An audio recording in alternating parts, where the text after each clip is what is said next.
Muy buenas YouTube, ¿cómo están? Soy Lucas Baini, esto es Cámara en Mano. Vamos a hablar del capítulo 7 de Agatha All Along, un episodio perfecto que apuesta por una estructura peculiar para trasladar a la audiencia la sensación de confusión que el personaje protagonista va a experimentar hasta por fin entender cuál es su misión. Momento en el cual todo empieza a caer en su lugar, cada agujero se llena con la información justa y tanto nosotros como espectadores, como Lilia, como protagonista, alcanzamos la claridad al mismo tiempo. Desde la puesta en escena para enfatizar esta situación se hizo algo muy interesante, que es mostrar durante buena parte de la serie a Lilia a un costado del plano o en lugares incómodos, para después, una vez que entiende cuál es su misión y lo que tiene que hacer, la cámara se centra por completo en ella y todo se siente más simétrico, en orden. Por eso es que la segunda mitad de este episodio se siente tan diferente, porque son todos planos seguidos con el punto de atención exactamente en el centro de la pantalla, mostrándonos lo enfocada que está Lilia. Vamos a repasar entonces todo este voraz capítulo, que además de un viaje temático sobre aceptar la muerte y el sacrificio que viene con ella, también presentó literalmente al personaje de Muerte, la cual es una de las 4 entidades cósmicas del MCU que fueron presentadas de una manera muy sutil y hace bastante tiempo, de hecho en Guardianes de la Galaxia, donde vimos este mural que representaba a muerte, entropía, infinidad y eternidad, las cuales fueron apareciendo en distintos templos, como vimos en Thor Love and Thunder, película que presentó a la primera de estas entidades, que fue Eternidad, la cual ahora está viviendo en el cuerpo de la hija de Thor. ¿Qué significa para el MCU que Río sea la muerte? En un rato lo hablamos, pero empecemos por el principio. El título de este capítulo es otro segmento de la balada del Sendero de las Brujas, en este caso con la mano de la muerte en las migas, lo que funciona en dos niveles, ya que por un lado nos adelanta la revelación de Río como muerte, pero también habla sobre el viaje temático que va a tener Lilia, por fin alcanzando su destino y haciendo las paces con el momento en que tiene que despedirse. Este episodio arranca con Lilia cayendo al vacío en un adelanto de lo que en realidad sucede al final, y en el primer segundo podemos ver el destello amarillo de la magia de Lilia, ese mismo que va a desprender la carta de la torre cuando ella la da vuelta. Más allá de eso, la diferencia clave entre el principio y el final es la actitud de Lilia ante esa muerte. Cuando en el principio la vemos estirar sus brazos para poder agarrarse y aferrarse a esa vida, en la versión del final vemos que extiende sus brazos aceptando su final. En el sendero, Agatha y Wiccan hablan con el chico primero preguntando por Río, pero Agatha se niega a contestar, seguramente porque Río ahí estaba encargándose del cadáver de Alice y le recuerda que alguna vez fue su niñera, además de la mejor amiga de su madre, por decirlo de alguna manera, así que ¿por qué no pregunta sobre ella? Billy se enoja y le asegura que Wanda no es su mamá, que él ya tiene una madre. De alguna manera tiene sentido esa angustia, porque Billy pasó la mayor parte de su tiempo de vida consciente con Rebecca Kaplan, no con Wanda. Igual por suerte hace la pregunta que todos esperábamos, que es saber si Wanda está muerta, y Agatha dice primero que sí para ver la reacción del chico y después vuelve todo más ambiguo. Lo más divertido acá es que Agatha asegura que vio su cadáver, pero en realidad ella solo vio el cuerpo de Wanda en su alucinación de True Crime en el primer capítulo. No vio a la verdadera Wanda sacrificarse en el Monte Gundagor, con lo cual le está mintiendo directamente. De este intercambio salen con un buen chiste cuando Billy se queja de sus respuestas ambiguas y Agatha le dice que si querés respuestas directas, pregúntale a una mujer directa, o en inglés straight, lo que termina siendo un juego de palabras porque straight en inglés también se usa para decir heterosexual. Wiccan pone en duda que Agatha haya atravesado el sendero alguna vez, y es algo que tendríamos que prestarle atención respecto al final de esta serie. Hubo varias pistas a lo largo de estos capítulos sobre que Agatha podría estar mintiendo respecto a su experiencia en el sendero, pero tendremos que esperar hasta la semana que viene para descubrirlo. Ambos llegan a la prueba, que se sitúa en un castillo oscuro, y vemos que esta vez no hay puertas sino un puente levadizo, el cual muestra a la luna en su fase de aire, lo cual tiene sentido con el tema de la prueba que van a enfrentar. Tenemos esta transición hermosa de afuera hacia adentro, y a Billy lo encontramos vestido como Maléfica, mientras que Agatha lleva el look de la bruja verde del Mago de Oz. Ella dice que ese personaje está inspirado en ella, lo cual puede tener sentido, ya que en el capítulo anterior nos enteramos que Agatha fue una de las sobrevivientes del Titanic, hecho que sucedió en 1912, y el libro del Mago de Oz fue publicado en el 1900, así que las fechas dan muy bien. Más tarde se van a sumar Lilia como Glenda, la otra bruja del Mago de Oz, y Jennifer como la bruja malvada de Blancanieves. Es importante destacar por qué están disfrazadas así, además de que la prueba sea dentro de un castillo, y la razón es que el sendero quiere molestar a Lidia, la protagonista de esta prueba, con todo eso que ella detesta respecto a las ideas equivocadas sobre el imaginario de las brujas, el sombrero puntiagudo, las escobas y todo eso sobre lo que se estuvo quejando ella a lo largo de la serie. El tarot es el centro de esta prueba, y en la mesa encontramos tallada la frase "tu camino se desvía fuera del tiempo", que es lo que entendemos sucede sucede con Lilia, una bruja cuyo poder de clarividencia la hizo atravesar su vida de forma caótica a través de saltos temporales en lugar de correr en una línea cronológica. Agatha y Billy empiezan a dar las cartas, pero entre el desconocimiento del chico y la incredulidad de la bruja respecto a este arte, la prueba parece comérselos vivos hasta que el adolescente desea que Lilia estuviera ahí, y acá es el momento en donde el capítulo nos lleva a vivir los hechos de la misma manera que Lilia. Entonces el primer plano que vamos a ver es el de sus ojos. Entendemos que su esencia viajó del momento antes de su muerte a este presente, donde está siguiendo a Jennifer debajo del sendero mientras buscan unas estanterías por donde salir, un dato que ella misma compartió antes de que su esencia salte otra vez a otro punto en el tiempo.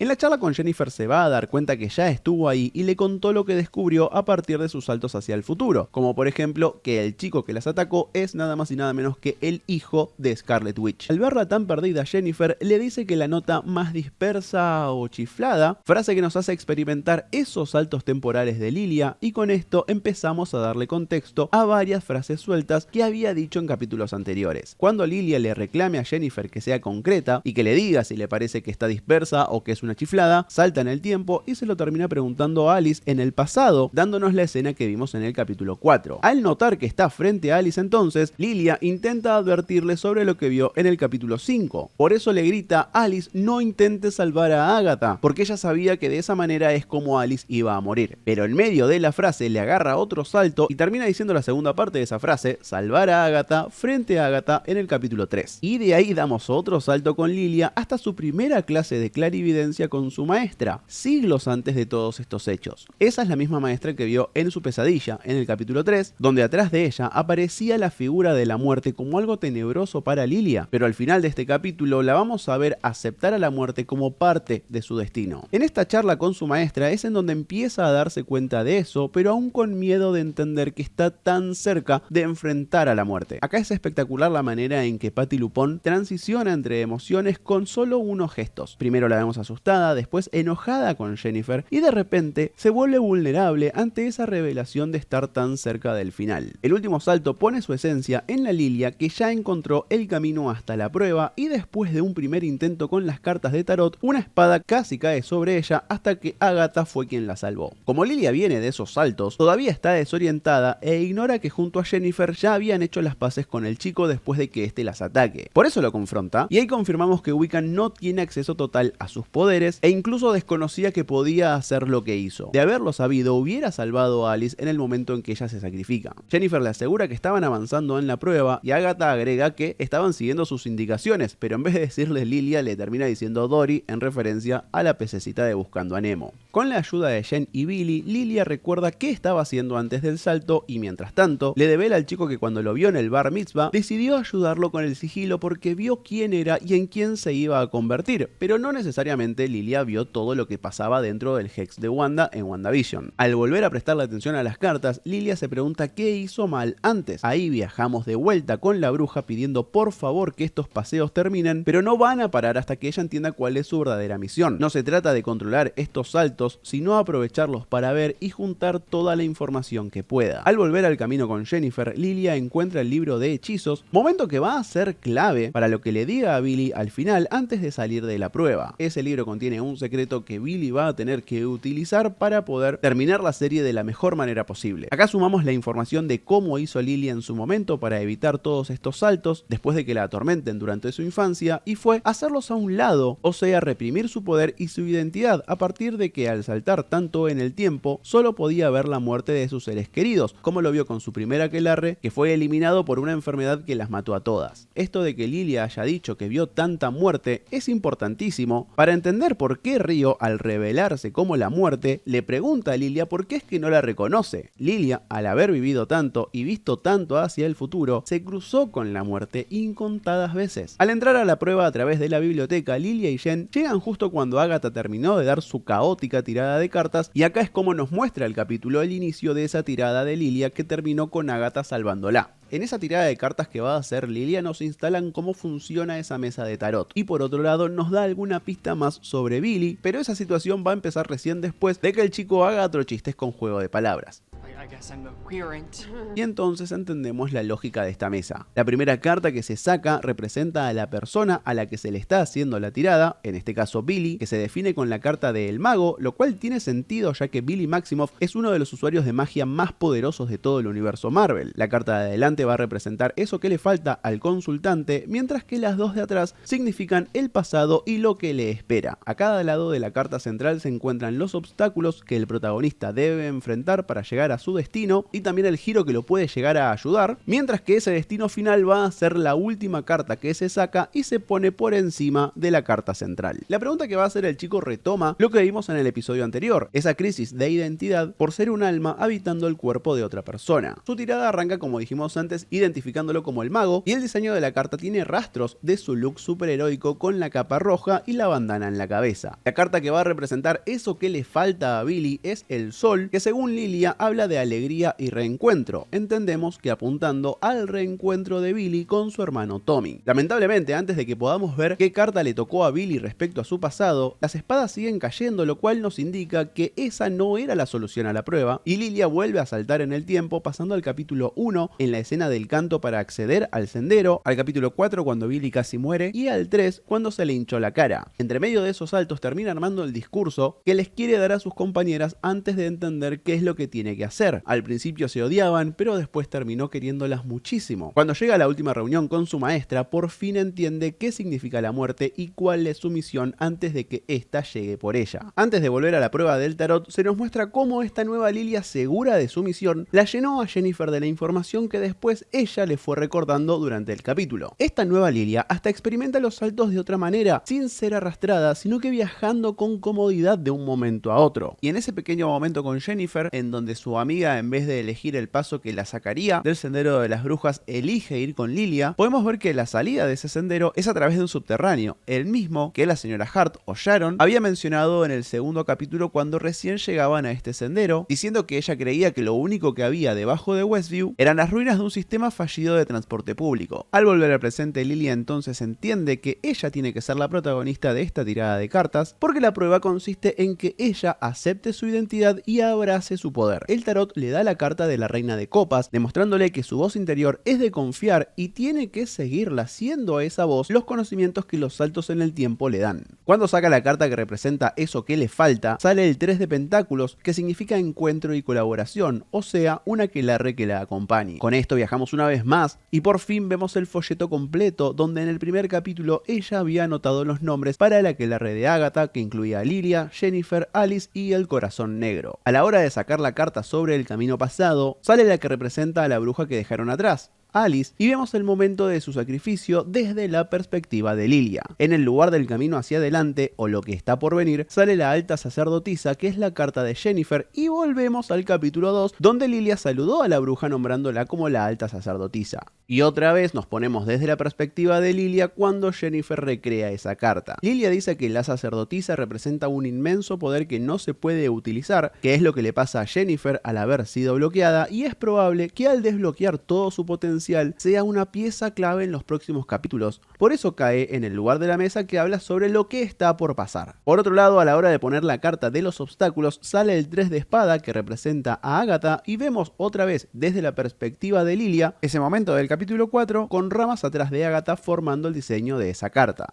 Las palabras angustia, pena y dolor son las que representan a esta carta que habla de Agatha, y creo que es importante tener esto en cuenta para el final y qué es lo que le puede dar el camino si es que lo terminan. En el lugar del golpe de suerte aparece la carta de Billy, que es la torre, y en el viaje al Bar Mitzvah vemos que el diseño de esta torre estaba en la carpa de Lilia. Y si volvemos a ver el capítulo 5, vemos que en esa escena también estaba presente la torre. Al salir invertida, la carta significa una transformación milagrosa, y esto se puede referir al momento en que William Kaplan pasó a ser Billy Maximoff, o el momento en que Billy despertó sus poderes para convertirse en Wiccan, o incluso, ya metiéndonos en la historia de los cómics, puede ser una referencia al momento en que Wiccan adopta el título de Demiurge, una suerte de entidad mística que le da poderes absolutos a este personaje. La última carta que Lilia saca es la que marca su destino como consultante de esta tirada, y con esto viajamos al momento en que ella y Jennifer caen debajo del sendero después de ser atacadas por Billy. Así llegamos a la revelación de Rio como la muerte, quien ya se estaba acercando a ella por conocer cuál es el destino final de Lilia. Ryo tiene en una mano la daga que viene cargando desde el primer capítulo y en la otra una suerte de hiedras que pueden ser un guiño a la flor que lleva el diseño original de la carta de la muerte en el tarot. La pose que hace es la misma que aparece en la carta que saca Lilia, pero hablemos un poquito de la muerte y su rol en el universo Marvel. Como dije al principio del video, ella es una de las 4 entidades que nacieron en el origen del universo y es la contracara a Infinidad y Eternidad, las 2 hermanas que representan la vida y la reproducción. Entonces, muerte viene a darle un balance a toda la existencia. Su trabajo es llevarse tantos cuerpos como haga falta y por eso se acerca a seres capaces de quitar muchas vidas. En los cómics tiene una relación muy cercana a Thanos e incluso en un cómic muy reciente que cuenta todo un origen nuevo de Thanos, la muerte es un personaje central y es quien le inyecta al titán esos pensamientos genocidas. En el MCU la justificación de por qué la muerte se acerca a Agatha quizás tenga que ver con la habilidad de la bruja de drenar energía vital de quienes las atacan. Y como dijo la propia Agatha en el capítulo anterior, en su haber tiene tantas muertes que ya no las puede contar. Esta revelación por ahora no tiene una consecuencia directa porque después de esa aparición Ryo no va a volver y el Aquelarre nota que gracias a Lilia superaron la prueba. La doncella de hierro, ese elemento de tortura medieval, se abre para mostrarles la salida en donde se ven raíces verdes debajo del sendero, con lo cual entendemos que la próxima prueba va a ser centrada en Ryo y antes de salir Lilia le da un consejo a sus compañeras. A Agatha le avisa que cuando ella le diga cobarde se tire al piso, en referencia entendemos a su próximo cruce con Ryo, mientras que al chico le devuelve su libro de hechizos, con lo que vamos a estar muy atentos para qué lo usa en el final, y a Jennifer le asegura que ella es el camino futuro, insinuando que su participación en el último capítulo, o por lo menos en el anteúltimo capítulo, va a ser clave. Lilia entonces le hace frente sola a los 7 de Salem y recordando lo que significa la carta de la torre, desesperación, catástrofe y trastornos repentinos, vuelve a poner la carta al derecho, lo que hace que todo el lugar se dé vuelta y las 7 caigan al vacío. Lilia también va a caer con ellas, llegando así al último casillero de su caótico tablero de vida. Justo antes de tocar el suelo, Lilia viaja una vez más y aterriza en su pasado, llegando a su primera clase con su maestra, pero ahora ya no con miedo, sino con la satisfacción de por fin haber entendido su propósito. El capítulo nos despide con Time in a Bottle de Jim Croce, una canción muy acorde al tema de este episodio, ya que la letra habla sobre un protagonista que sueña con dominar el paso del tiempo para poder pasarlo con las personas que él quiere. Obviamente a muchos les sonará esta canción por haber sido usada en otra escena de Marvel donde el tiempo juega un rol central, como lo es la clásica escena de Quicksilver en X-Men Days of Future Past. Y con esto terminamos por lo menos un primer análisis de este capítulo maravilloso de Agatha All Along, una serie que semana a semana nos fue sorprendiendo a muchos. La edición en este episodio, la dirección de este capítulo, el guión que va recorriendo como un relojito toda esta estructura rara que presentó, son todos elementos que funcionan a la perfección, apoyados en una enorme Patti LuPone que hizo muchísimo con el personaje que le dieron. Solo 7 capítulos de 20 y pocos minutos alcanzaron para que el camino de esta bruja que conocimos hace muy poquito nos emocione hasta dejar escapar algunas lágrimas. Como siempre les digo, muchas gracias por llegar a esta parte del video, el final, y te voy a pedir si no me podés dejar un like antes de irte, y si estás por acá por primera vez o ya viste un par de estos videos pero no te suscribiste, también te voy a pedir que hagas eso apretando el botón de acá abajo, así nos haces crecer más y quizás terminamos el año con 450.000 suscriptores, quién lo sabe. Si estuvieron viendo la remera que tengo puesta, es del Darkhold y la hizo WayneRemeras.com, lugar al que pueden ir para conseguir estas remeras, y usando el código cámara en mano consiguen un descuento exclusivo para todas las personas que ven este video. Ahora sí, nos vemos en el próximo, si vos querés. Chau.